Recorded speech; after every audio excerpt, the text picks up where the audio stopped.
Hey, 7th graders, Mr. Alec again with another one of your flip lessons. Today we're going to be working on the eastern woodlands in the southeast. You're going to have a same same graphic organizer we've been using. It's going to go in your interactive notebook on page 25. Alright, so once you get that into your at the end of school today, or end of the class period today, you should definitely have that already in your interactive notebook. Same rules apply. Take your notes as we go. Alright, let's get started. Go here. Boom. Alright, so Eastern Woodlands should be the easiest ones for us to remember because that's where we are. Alright, New York, present-day New York is going to be smack dab in the middle of the Eastern Woodland region. So, what are the geographical features? Look out the window, right? Forests, the Finger Lakes area, lots of stream-fed lakes and things like that. Really, really good farmland, and that good farmland is going to come from the warm summers and the cold winters. Eastern Woodlands in the southeast are going to be the two big Native American groups that really rely on farming.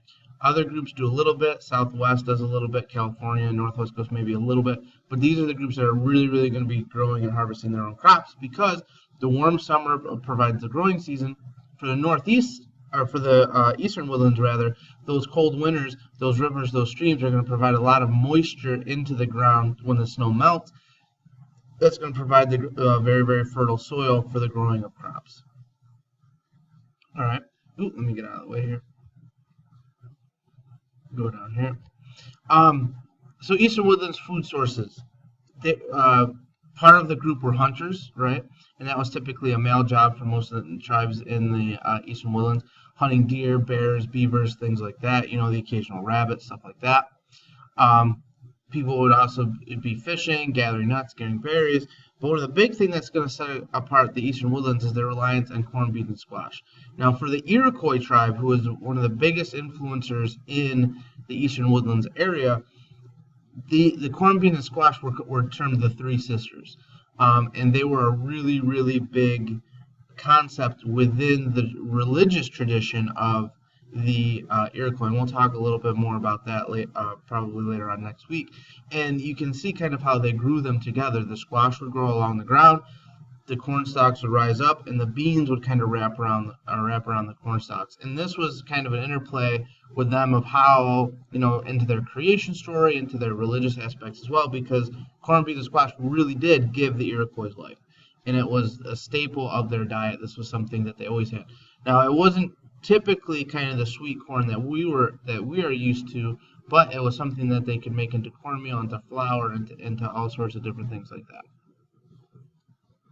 All right, longhouses. All right, so why did the Eastern Woodlands build longhouses? Well, what was one of their biggest available natural resources? It was wood. What you want to see as a longhouse is number one, they're going to be long, almost 80 feet long. Usually 80 by 40 is a typical longhouse, but you would see some of them over 100 feet long. The entire family or clan would live in these longhouses. They kind of resemble the most thing that I would kind of they're kind of bigger versions of what you would see as like a mobile home. Very kind of long. You can see you kind of got the beds over to the side with kind of a communal area in the middle for, cooking and things like that. And the entire family, the entire clan would be in there. You'd have grandfathers, grandmothers, aunts, uncles, brothers, sisters, cousins, all under one roof. When a couple married, the husband would move into the wife's family's longhouse. So some of these longhouses would be multi-generational. But again, part of the structure was about, the available resource, but it was also of fulfilling of their culture. They're all literally under one roof. All right, Eastern Woodlands clothing. You're going to see a lot of capes, moccasins, skirts. These are almost all going to be made from deer skins. You're going to see some furs for the winter, bear fur, beaver fur, rabbit fur, things like that. But kind of that prototypical buckskin. You will see some shell designs. You will see some color with some plant dyes and things like that. And obviously, in the summer months, you'll see kind of more of the skirts and shorts and things like that. Tools, one of the big things that set aside, again, you're going to have your corn grinders, your scrapers, you're going to have your bow, arrow, spears, hatchets, you're going to use stone, big flint stone in this area, is going to be used to make those devices. But the one thing that kind of, again, go back to the natural resources, what's available in the environment, lots of water. The Native Americans of the Eastern Woodlands, and particularly the Iroquois, were building birch bark canoes. They're very, very light, because you'd go down the canoe for an area, and then you'd have to get out and do what's called a portage. So you'd have to lift that canoe up over your head and bring it to the next land. You couldn't have something heavy to do that. Plus, you're probably carrying supplies, carrying furs, on the hunt, what have you. So they had to be very, very particular light. And really, when explorers came to the Eastern Woodlands, they ditched their kind of canoes and went to more of the birch bark style canoes, and some of them were small like the one you see here. Some of them were much larger and can fit many more people. Alright, let's look at the Southeast geographical features. Very, very similar to the Eastern Woodlands, except for one key difference. Alright, so you got your coastal plains, you've got river valleys, you've got swamps, lots of trees, some mountains and things like that. The key here is the winter. In most of the South, the winter is kind of like our spring or fall. That's as cold as it gets, particularly down like Louisiana, Alabama, Florida, Virginia, North Carolina, Kentucky. You might see some snow, but not as much. So the winters are going to be cool, but in some of those locations, you are going to be able to farm and grow crops year-round. And that's going to be the big difference between the Southeast and the Eastern Woodlands. Food source, again, you're going to get corn, beans, and squash. You're going to be able to grow them all year, so you're not going to see as much drying of the corn and things like that as you would in the Eastern Woodlands. You're going to be hunting turkey, deer, squirrels, rabbits. You're going to be relying on wild plants and things like that and foraging.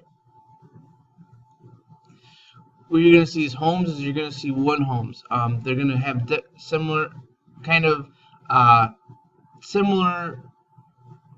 makings, but they might be a little bit different depending on where you are in the Southeast. Kind of trying to think of how to say that. Most of them are going to be domed or cone shaped. The rain to kind of get rid of those. You may see leaf roofs. You may see clay plastered walls. You may see no walls at all, particularly down in kind of down in the South, kind of Florida area, where it typically doesn't get that cold. You can see kind of in the stilt house, you may see houses raised up due to flooding and things like that. So a little bit more diversity of homes, but particularly mostly built out of wood, leaves, and things of that nature, because that was the available natural resource. Clothing, you're going to see deerskin, animal hide clothing. Obviously, you're seeing less clothes on these Native Americans because it is a warmer climate. You're not going to be seeing as many heavy furs, although they'll have some. All right, there's vast trading networks, and there are some bears and things like that living in the southern areas that can provide that fur for a particularly cold fall or winter night. But when I say particularly cold, I mean dropping into like the 40s. Okay, so we're not talking like a lot of snow and icy temperatures and things like that. Tools. You're going to see, again, a lot of stone and shell, and you're going to see a lot of farm tools. Farming was the biggest thing for the Southeast Native Americans. So you're going to see a lot of those tools that are going to farming, because, again, the weather allows them to do that year-round. You're going to see bows and arrows and spears. Again, a lot of that stuff is going to be made out of stone and wood. That's going to help provide for the ability to hunt, the ability to defend their tribe, and things like that. Alright, well, that's going to do it for our flip lesson, so make sure that you've got your notes. Remember, the pause button is your friend. If you missed anything, go back and rewatch and rewatch and rewatch until you get it. Summary down at the bottom, we should know how to do that, right? You either got a 2-sentence summary, a Twitter summary, or a picture. Remember, if you pick one, that one, so if Eastern Woodlands, you do Twitter. For Eastern Woodlands, you can't do Twitter for Southeast. You got to pick one of the others. Alright, if you have any questions, hit me up on Schoology. Have a good one.